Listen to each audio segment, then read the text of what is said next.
Bonjour et ravi d'être avec vous pour la suite du cours La prise en charge médico-légale des enfants victimes de violences. Je rappelle rapidement ce que nous avons vu jusqu'à présent. Nous avons dans un premier temps défini les concepts d'abord de l'enfant, de la violence, des maltraitances. Nous avons vu le concept de la maltraitance avec ses différentes formes, la maltraitance physique, les abus sexuels, les maltraitances liées à une négligence, aux violences psychologiques. Nous avons ensuite abordé les facteurs de risque de la maltraitance. Ces facteurs de risque peuvent être individuels, qui concernent donc l'auteur de la violence, comme ils peuvent concerner l'enfant maltraité. Ils peuvent s'inscrire, ces facteurs de risque, dans le cadre de la dynamique familiale, comme ils peuvent être liés à des facteurs communautaires et sociétaux. Nous avons ensuite abordé la protection juridique de l'enfant maltraité, que ce soit à l'égard de la Convention internationale sur les droits de l'enfant que le Maroc a ratifiée en 1993 ou en regard à la législation pénale nationale. Ensuite, nous avons abordé les aspects cliniques, la qualité de l'accueil qui est important, l'entretien ou l'anamnèse dont le but est de recueillir des informations pertinentes sur les faits de maltraitance. Puis nous avons abordé l'examen clinique et ce que l'on peut rechercher à l'examen clinique, essentiellement au niveau des téguments, mais aussi au niveau des organes plus profonds et au niveau des éléments osseux. Alors maintenant, on va aborder les arguments comportementaux, anamnéstiques et cliniques en faveur de la maltraitance, parce qu'un enfant maltraité ne se présente pas à la consultation avec cette étiquette. Et justement, il y a souvent des indices qu'il va falloir rechercher et qui vont nous permettre de dépister finalement la maltraitance. Alors ces indices en faveur de la maltraitance peuvent être d'ordre comportementaux. Chez le nourrisson, il s'agit possiblement d'un évitement du regard du parent auteur présumé lorsqu'il assiste à l'entretien, ou alors une vigilance du regard chez le nourrisson, un regard tragique, un regard en alerte et qui peut esquisser des mouvements de protection lorsqu'on s'approche de lui. Il craint que l'on lui assène un coup ou une claque, tellement il avait l'habitude de les recevoir.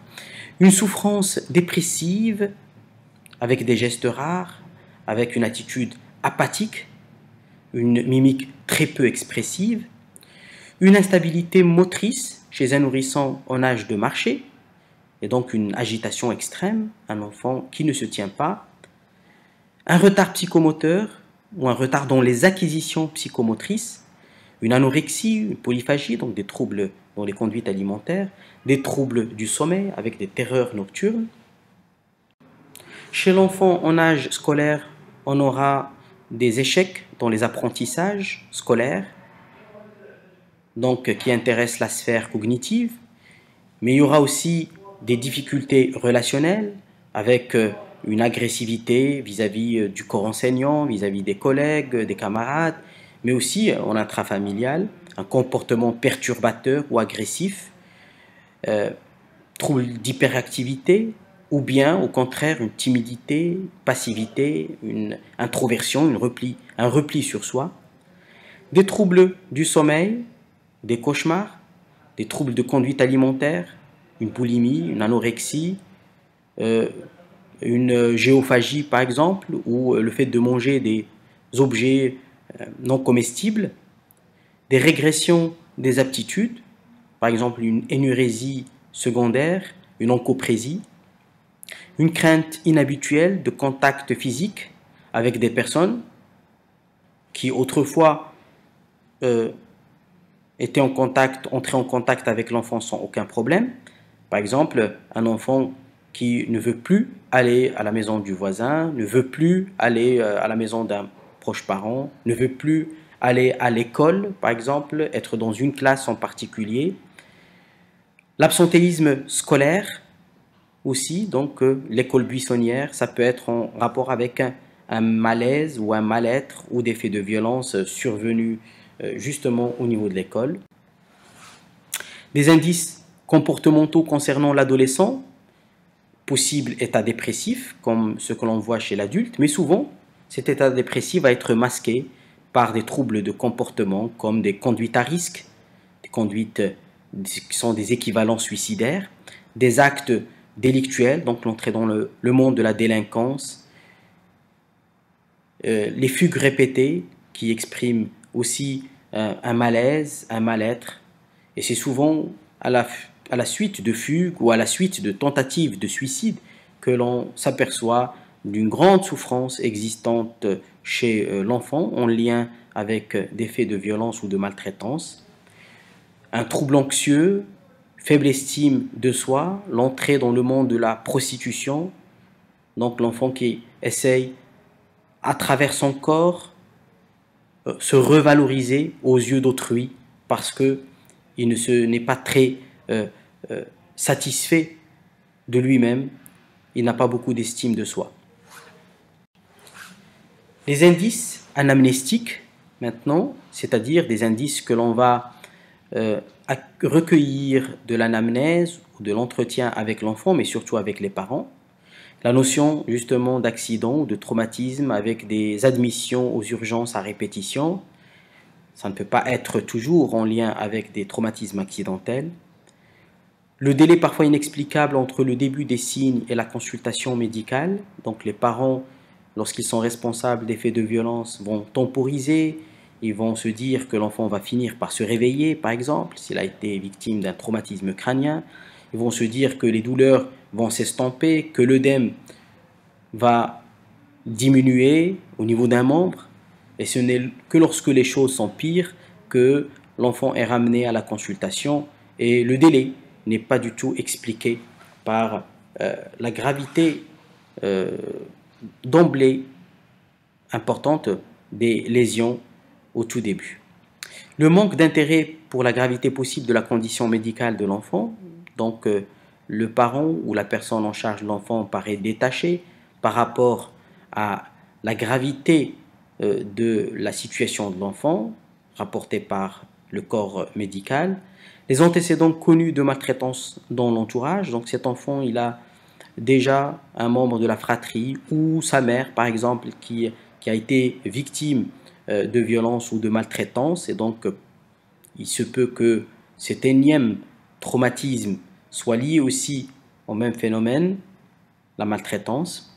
Les discordances dans les discours des parents lorsqu'ils sont interrogés séparément, et justement ils doivent être interrogés séparément lorsqu'on suspecte un traumatisme non accidentel, et généralement les discours des parents, si on recherche les détails, eh bien ils peuvent être totalement discordants.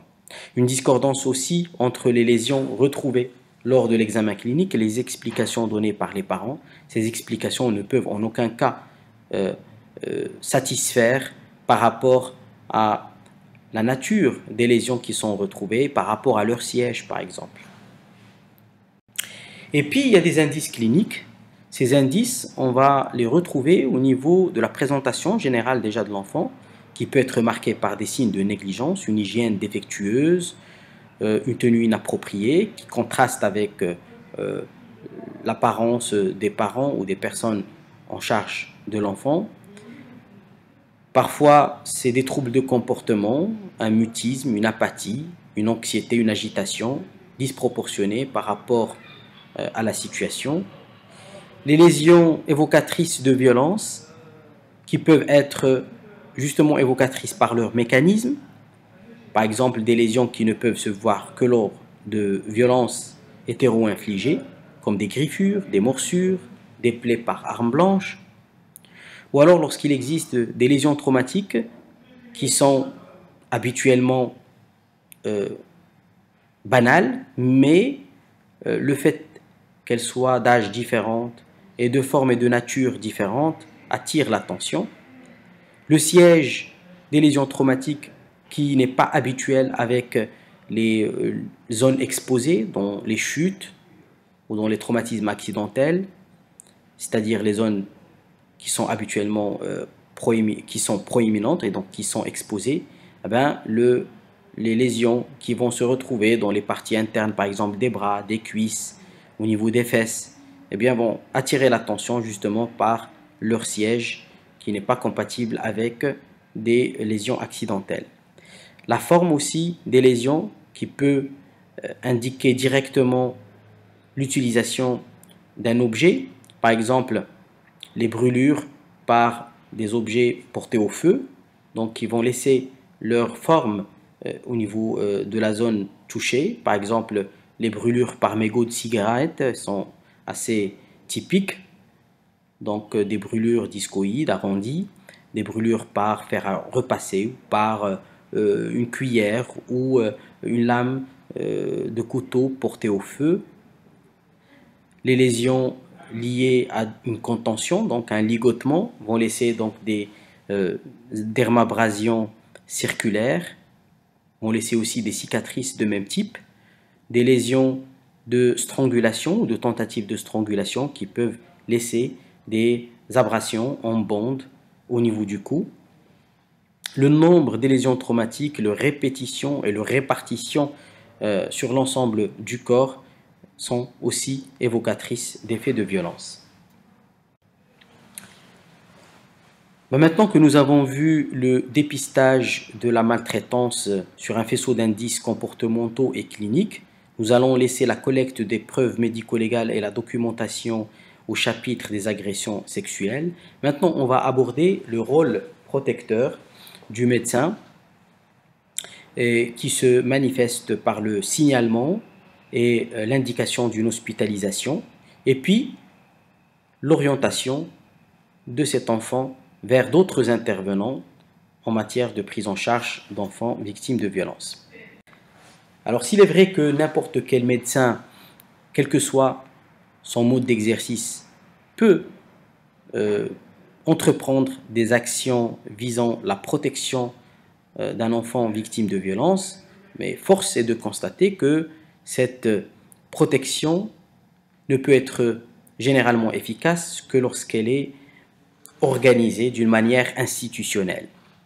Et chaque département concerné par la prise en charge d'enfants victimes de violences, par exemple la police, la justice, le ministère de la Solidarité et de la Famille, le ministère de la Santé, eh bien, chaque département a élaboré sa propre stratégie pour offrir les prestations nécessaires à ces enfants vulnérables. Alors, le département de la Santé a justement procédé à la création au niveau des hôpitaux des unités de prise en charge des enfants victimes de violences depuis déjà l'an 2000. Mais ces unités étaient limitées à certains hôpitaux et c'est en 2008 qu'il y a eu généralisation de ces unités à tous les hôpitaux provinciaux, régionaux et au CHU. Et même l'offre de services a été étendue aussi aux femmes victimes de violences. Et ces unités sont devenues les unités intégrées de prise en charge des femmes et enfants victimes de violences.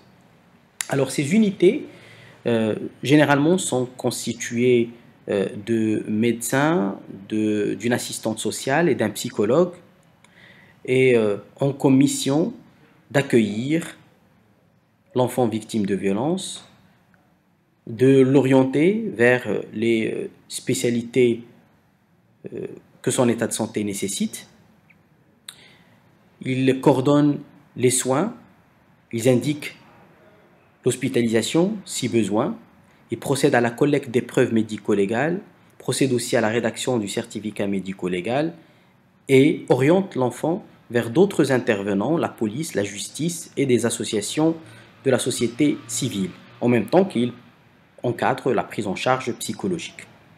Alors, la référence vers les associations est importante parce que ces associations apportent des prestations que l'on ne peut pas retrouver au niveau des hôpitaux. Par exemple, les prestations de type hébergement, fourniture de vêtements, d'un toit, accompagnement judiciaire, notamment en offrant les services d'un avocat, l'accompagnement vers d'autres services communautaires, par exemple tentative de rescolarisation de l'enfant en prenant attache avec l'école qu'il était en train d'abandonner, la coordination avec d'autres services comme justement la police et la justice. Le médecin ou l'unité d'intégré de prise en charge des femmes et enfants victimes de violences a aussi un contact direct avec la police. Euh, la police est avisée quand il y a des cas qui sont graves et aussi la police peut ramener des enfants sur réquisition pour qu'ils soient examinés au niveau de l'unité intégrée de prise en charge des femmes et enfants victimes de violences. Et puis, la justice aussi est mise à contribution. Bien entendu, les cas qui sont graves sont directement signalés à la justice, au procureur. On va voir la procédure du signalement. La justice a la possibilité de prononcer des mesures de protection pour l'enfant maltraité et il peut demander aussi des expertises complémentaires pour vérifier les faits de violence et aussi apprécier la gravité de ces faits, la gravité des blessures. Enfin, la justice, bien sûr, procède à la condamnation de l'auteur des faits lorsque sa culpabilité est établie. Alors justement, le signalement est permis par l'article 446. Le même article sanctionne la violation du secret médical, mais dans l'alinéa qui suit, il précise que les médecins ne seront pas poursuivis pour violation du secret médical lorsqu'ils procèdent à un signalement aux autorités judiciaires des faits délictueux commis sur un enfant ou un mineur de moins de 18 ans. Alors, ainsi formulé, il s'agit d'une permission sans obligation, mais lorsqu'il s'agit de sévices graves, le médecin est tenu de toute façon à un devoir de protection et le fait de ne pas porter, de ne pas signaler risque d'être considéré comme une non-assistance à personne en danger, surtout lorsque l'enfant est remis entre les mains des personnes maltraitantes. Alors lorsqu'il s'agit justement d'une simple suspicion de maltraitance, on n'a pas encore la certitude, ou alors lorsqu'il s'agit de mettre rapidement l'enfant à l'abri en empêchant qu'il soit côtoyé par la personne qui l'a maltraité, eh bien, il y a une indication ici à une hospitalisation. Ça permet de suivre l'évolution de l'enfant dans le temps et d'asseoir le diagnostic de maltraitance sur des bases et des arguments très solides. Ce signalement, il peut se faire au procureur du roi ou procureur général du roi. Tout dépend de la gravité des faits. Est-ce qu'il s'agit de délit ou d'un crime? S'il s'agit d'un délit, on peut saisir le procureur du roi. Mais s'il s'agit d'un crime, comme c'est le cas dans la plupart des agressions sexuelles, il faut saisir directement le procureur général du roi. Alors, le procureur peut être déjà saisi oralement et il y a un contact très rapproché entre les unités intégrées de prise en charge des femmes et enfants victimes de violences, les unités hospitalières et leurs homologues au niveau des tribunaux qui sont gérés justement par un procureur ou son substitut. Mais généralement, s'il y a eu usage d'un signalement oral, il doit être confirmé bien sûr par écrit, adressé directement, généralement par le biais du fax. Jamais il faut remettre un tel signalement à un tiers. Alors ce signalement il comporte l'identité du médecin, de la victime, donc tout ce qui permettra d'identifier la victime avec ses coordonnées, son adresse, mais aussi la description d'un état qui a fait craindre une situation de danger pour le médecin. Mais s'il connaît ou si l'auteur présumé des violences lui ont été clairement rapportés par l'enfant ou par sa famille, il peut justement signaler directement l'auteur présumé des violences en prenant garde bien sûr qu'il s'agit là du signalement qui est fait par l'enfant ou son représentant légal. Voilà un modèle de signalement d'un enfant en danger. Donc là, on rapporte les circonstances de l'examen de l'enfant, la personne qui l'a accompagné, c'est-à-dire qu'est-ce qu'elle rapporte comme information, l'enfant, qu'est-ce qu'il a rapporté aussi, et l'examen clinique, qu'est-ce qu'il a trouvé comme lésion. Et voilà, donc là, c'est lorsque on n'est pas sûr de l'identité de l'auteur. Mais quand on a cette information, eh bien, on peut carrément mettre les coordonnées de l'enfant, bien sûr son adresse, et les coordonnées aussi de la personne dont elle se plaint, la famille de l'enfant, donc avec son adresse et sa relation avec l'enfant, et bien sûr la date des violences, les constatations qui ont été faites et les recommandations médicales, ainsi que la durée d'incapacité du travail personnel. Alors, aussi bien pour un enfant qui a été victime d'une infraction qu'un enfant en situation difficile, et un enfant est considéré en situation difficile lorsque son intégrité physique, psychique ou morale ou son éducation sont en danger du fait qu'il fréquente des délinquants ou du fait qu'il s'est rebellé sur l'autorité de ses parents ou de son tuteur, par exemple en faisant des fugues à répétition, ou s'il n'a pas un domicile fixe et adéquat, par exemple la situation des enfants de la rue, eh bien le juge des mineurs, qui est saisi généralement par le procureur, peut ordonner des mesures de protection. Ça peut être une remise de l'enfant entre les mains de ses parents, lorsque par exemple il vit en vagabondage ou lorsque il a été détourné du domicile dans lequel il vit habituellement. Ça peut être aussi son placement chez une personne digne de confiance, donc placement dans une famille d'accueil, ou dans un établissement privé, ou dans une association reconnue d'utilité publique. Il peut être confié aussi à un établissement public chargé de la protection de l'enfance, comme un orphelinat ou un établissement socio-éducatif. Donc, pour conclure, la prise en charge d'un enfant maltraité nécessite une véritable coopération entre médecins, psychologues, assistance sociale et professionnels de la justice. Le médecin a toujours un devoir de protection vis-à-vis de l'enfant. Il doit être le défenseur de l'enfant lorsqu'il estime que l'intérêt de sa santé est mal compris ou mal préservé par son entourage.